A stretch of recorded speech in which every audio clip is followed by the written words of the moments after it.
օգտագործում պլանշետ, համակարգիչ, թե հեռախոս։ Ամենաշատը պլանշետ,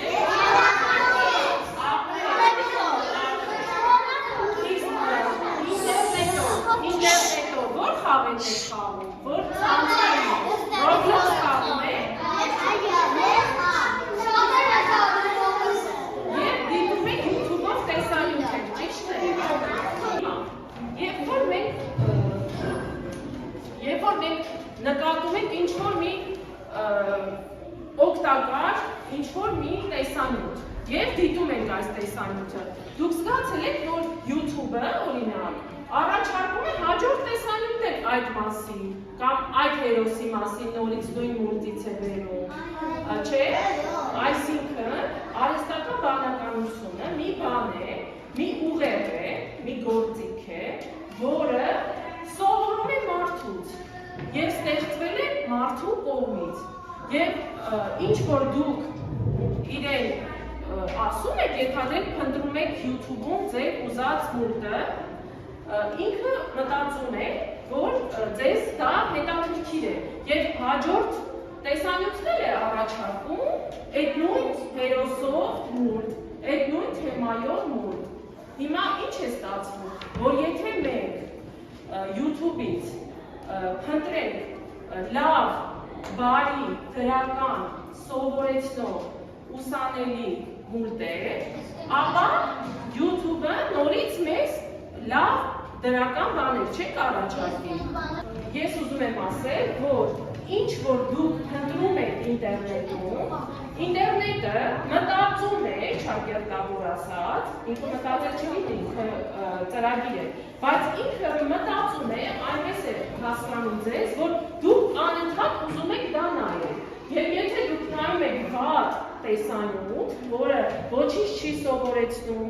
վատ բառապաշար է օգտագործում եւ ձեզանից պահանջում է, որ դուք անպայման բաժանորդագրվեք, անպայման կիսվեք ձեր ընկերների հետ։ YouTube-ը մտածում է, որ ձեզ դա է հետաքրքիր եւ երբեք ձեզ ավելի լավ տեսանյութ չի առաջարկի, գնալով ավելի ու ավելի հիմար ու վատ տեսանյութեր կառաջարկի։ Ամեն օր կիրառում եք համակարգիչ, որտեղ դուք երգում եք ինտերնետ, դուք նամակներ եք ուղարկում, նամակներ եք ստանում, ճիշտ է։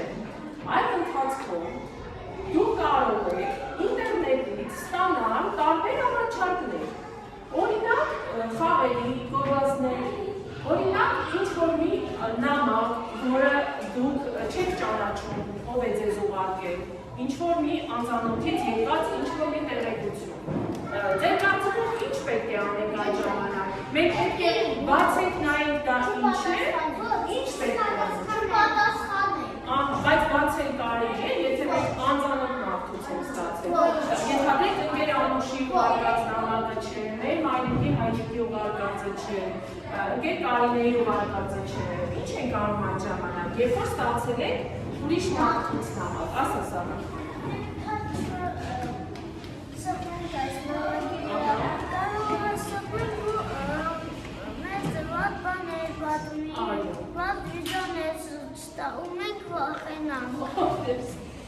Բացի փոքրերից, մեծերին էլ է դա վերաբերվում։ Ցանկացած մարդ, ով ունի մի գործիք, որով մուտք է գործում ինտերնետ, օրինակ հեռախոս, պլանշետ, համակարգիչ, պարտավոր է պահպանել այս կանոնները։ Ինչպես մենք փողոցում, երբ որ անծանոթ մարդը մեզ հարցնի, անունդ ինչ է, քանի տարեկան ես, որտեղ ես ապրում, հայրիկը որտեղ է աշխատում, մայրիկը որտեղ է աշխատում, մենք չենք միանգամից պատասխանի, չէ՞, մենք ասենք, բայց մենք չենք ճանաչում ձեզ, մենք ոնց մեր ամբողջ տեղեկությունը ձեզ հայտնենք, չէ՞։ Նույն ձևով մենք պետք է ձեզ պահենք նաև ինտերնետ ու գործելուց, դա կլինի YouTube, դա կլինի խաղեր, դա կլինի WhatsApp, դա կլինի Viber, ով որ ունի։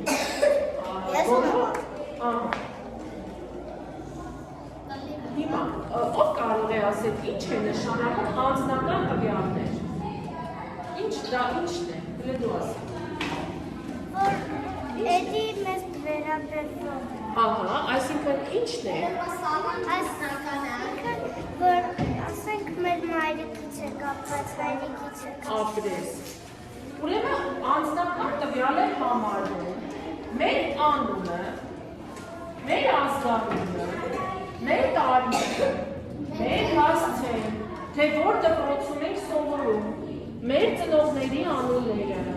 մեր ծնողների ազգանունները, հեռախոսի համարները, ընդհանուր մինչև աշխատավարձը, եթե դուք գիտեք, դա կոչվում է անձնական տվյալներ։